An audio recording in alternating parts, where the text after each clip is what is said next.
Hey, you, yes, the talking meme. Your friend just told you that they're depressed and you replied with some bullshit like this, right? I know you did. Don't worry, you're just ignorant. I'm here to educate you.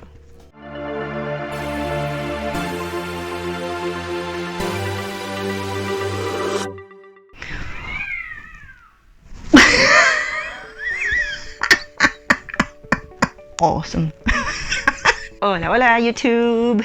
How is everybody? Welcome back to my channel, or welcome if you're new here. My name is Carrie, but I'm just one more Alice trying to find her way in the maze through mindfulness, therapy, medication, and lots of DBT. I have been diagnosed with borderline personality disorder, major depressive disorder, bipolar disorder type 2. I'm not a mental health professional, but I do know a lot about mental health.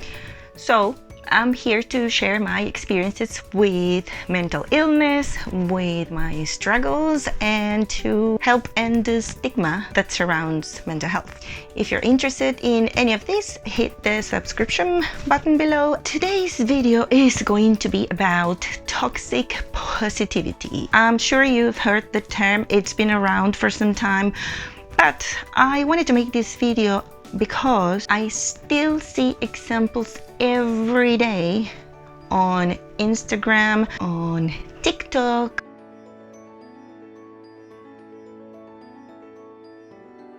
It's all over social media. And given the pandemic year that we've all just had, I think toxic positivity shouldn't even be a thing anymore. I mean, come on, it's been a shit year. We have enough. Don't make it worse.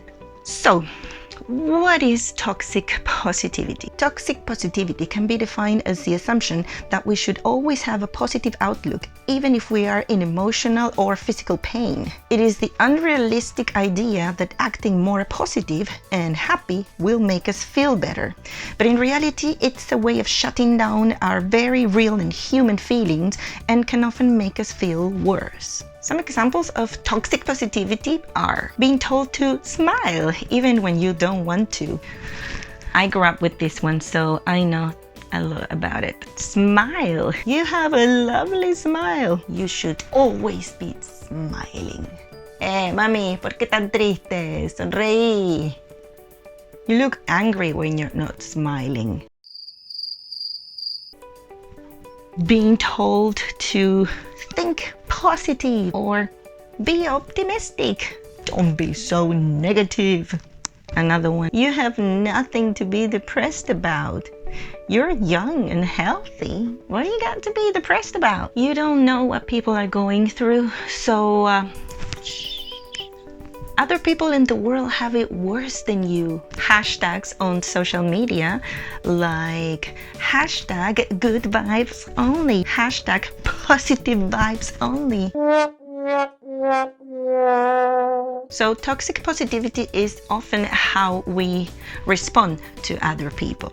However, after years and years of listening to this crap, we start directing it inwardly towards ourselves. So why is it so harmful?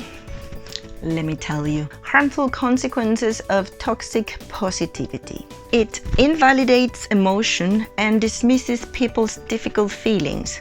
This often leaves you feeling isolated because you can't find someone to share your difficult emotions. It makes you ignore your problems and hide painful emotions. I did this a lot. I ended up in the hospital being diagnosed with severe depression as a result of years repressing my emotions because I felt guilt and shame for being sad or angry. At one point, I even felt that depression was my fault because, you know,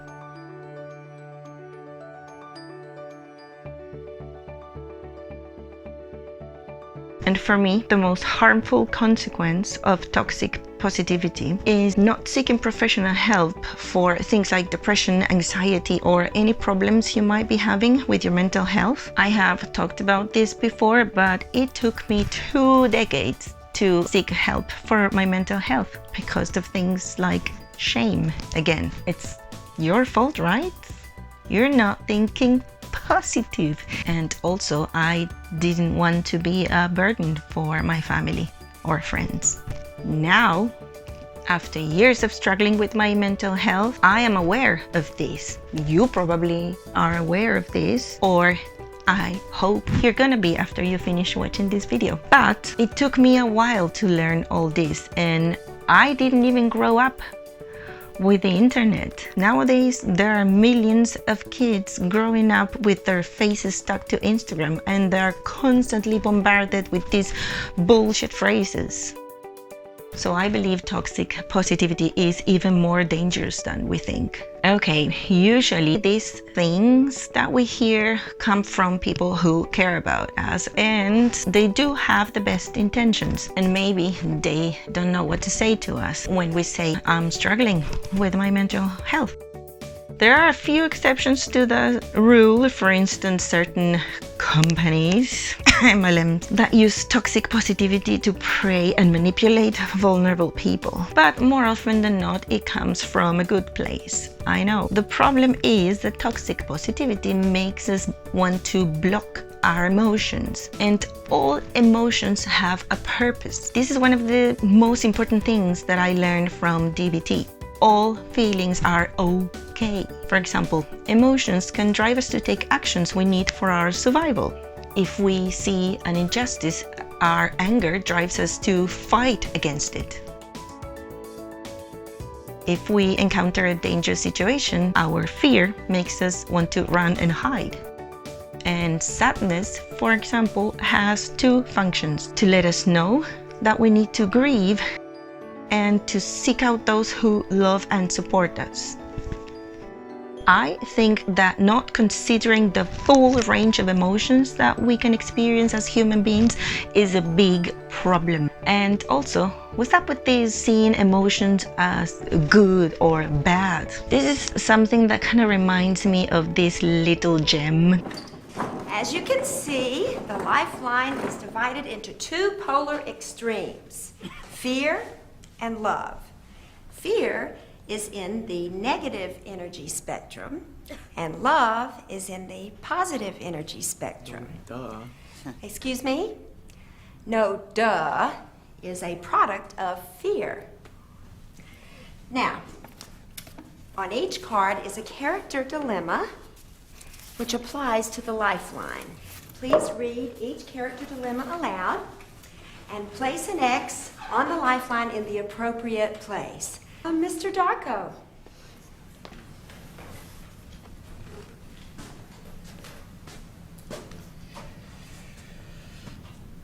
Ling Ling finds a wallet on the ground filled with money. She takes the wallet to the address on the driver's license but keeps the money inside the wallet. I'm sorry, Miss Farmer, I don't get this.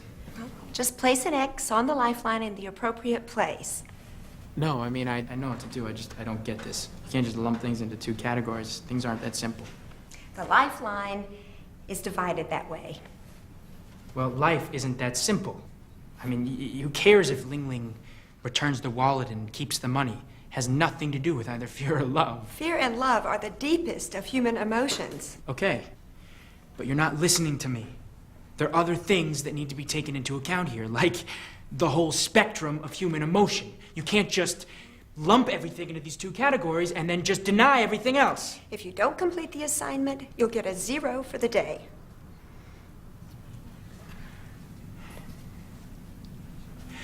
Donald,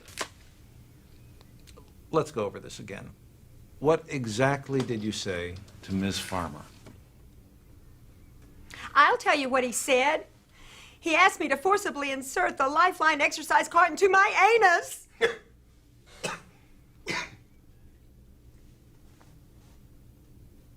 Sound familiar? Look, I'm not saying don't be positive, be negative. I don't even like to think in those terms.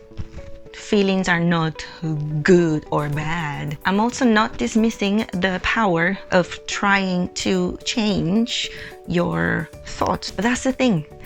Thoughts and emotions are two different things. Yes, thoughts can also generate emotions, and things like focusing on the good aspects in your life through being grateful is great. I do that. I do gratitude journaling, but that has to come from me, not from someone telling me you have to be grateful. It could be so much worse. Well, of course it could be worse. I could have a mental illness and a terminal illness, but that doesn't mean that I don't get to experience my emotions for having a mental illness, for instance. So don't just invalidate my emotions. When you say things like that, you are part of the problem. So now that you've learned why toxic positivity is so dangerous, you might ask, but Carrie, what can I say? How do I act when my friend tells me that they have depression or anxiety or an eating disorder? First of all, listen with compassion and empathy. Validate their emotions. Ask things like, how do you feel? How can I help? And instead of saying things like, try saying things like, what can you do if you receive toxic positivity comments from people when you're expressing your feelings? Well, first of all, show them this video. I even started with a personal message to them. Also, one of the things that I've learned to do is choosing my audience. So when I know that someone wasn't exactly born with a lot of empathy, I just don't tell them how I'm really feeling. This means that we won't have a deep and meaningful relationship, but that's okay. As someone who's been diagnosed with BPD, I used to struggle controlling my emotions. Okay, I still do sometimes. But with DBT, I learned how to identify my emotions. I learned to recognize them. I can see them coming. I notice the things that are happening to my body when, for instance, I'm getting angry. My heart starts beating faster. I get a bit flustered. So that helps me to control my emotions better. But that's in my case because with BPD you do tend to have over the top emotions, so it kind of affects your life and the lives of those around you. The main thing is to recognize the emotions, and again, it's not sad, happy. There are so many more emotions. So for us to be able to learn how to manage those emotions, those very extreme emotions, we have to be able to recognize which one we are experiencing at the moment. In books like this, you have descriptions of emotions, exercises, skills that you can learn to handle your very powerful emotions. But again, if I'm feeling something, I'm allowed to feel that. I just have to learn how to express those emotions. With DBT, I've also learned to deal with my intrusive thoughts, which more often than not lead to very painful emotions. So I've learned things like self-soothing, mainly distraction. I have a few videos where I talk about this. I'm gonna link them down below in the description box if you want to learn a bit more about that. That maybe can help you to deal with your intrusive thoughts that are generating difficult emotions. But don't block your emotions. Don't bottle things up. Allow yourself to have these emotions. And don't be ashamed. You're not a burden to anyone.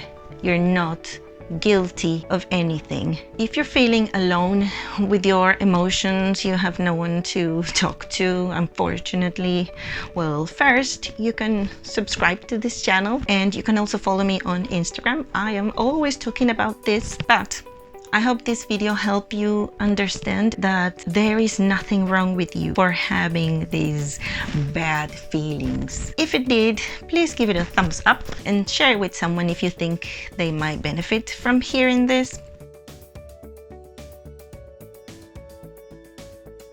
So this is all I have for today. Thank you so much for watching, and always remember, you are not alone and you deserve to heal. Till next time. Bye, bye, bye, bye, bye, bye.